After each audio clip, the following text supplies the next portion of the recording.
ஒருத்தர் 5 மணிக்கு blight 1 hour ஆகும் அவர் வீட்டுல இருந்து போறதுக்கு. டிரைவர் கிட்ட சொன்னாரு, நீ 2 மணிக்கு வந்துருப்பா, நான் 3 மணிக்கெல்லாம் அங்க இருக்கணும்.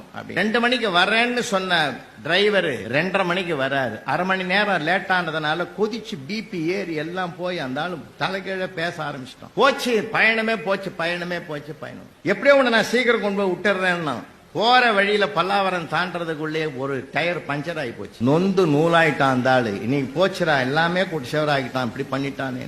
அந்த நேரத்துல ஒருத்தன் பைக்ல வந்தவன், ஐயா உங்க அவசரம் புரியுது, ஏதோ ரொம்ப டென்ஷனா இருக்கீங்க, எங்க போகணும்? ஏர்போர்ட்டா? உட்காருங்க, நான் கொண்டு போய் விட்டான் சார். செக்கின் எல்லாம் முடிஞ்சது, உள்ள போயிட்டாரு. பிளைட்ல போய் உட்கார்ந்தாரு. உட்கார்ந்த போது நினைச்சார், தெய்வம் முதல்ல சோதிச்சுது. அரை மணி நேரம் அந்த படுபாவை லேட்டா வந்தோம், சரிதான்னு போனோம்னா டயர் போயிட்டு. அந்த நேரத்துல கடவுள் மாதிரி ஒருத்தன் வந்து பைக்ல கூட்டின்னு வந்தான் பத்தியா, உண்மையிலேயே வந்தான்டா எனக்கு கடவுள். பிளைட் பறக்க ஆரம்பிச்சது, மேல போச்சு. கொஞ்ச நேரத்துல பைலட் சொன்னாரு, விமானத்துல எதிர்பாராத கோளாறு வந்துட்டுது, அவங்க தயாரா பாராசூட்டை கையில எடுங்க, அவங்க பொழைச்சுங்க. அப்ப அவர் நினைக்கிறாரு, லேட்டா வர்றது மூலமா கடவுள் எனக்கு உணர்த்தனா, நான் புரிஞ்சுக்கல. டயரை வெடிக்க வச்சு என்ன நிறுத்த பார்த்தான் கடவுள், நான் புரிஞ்சுக்கல. எங்க இருந்தோ ஒருத்தன் யமனாட்டம் வந்து என்ன பைக்கில் கூட்டம்.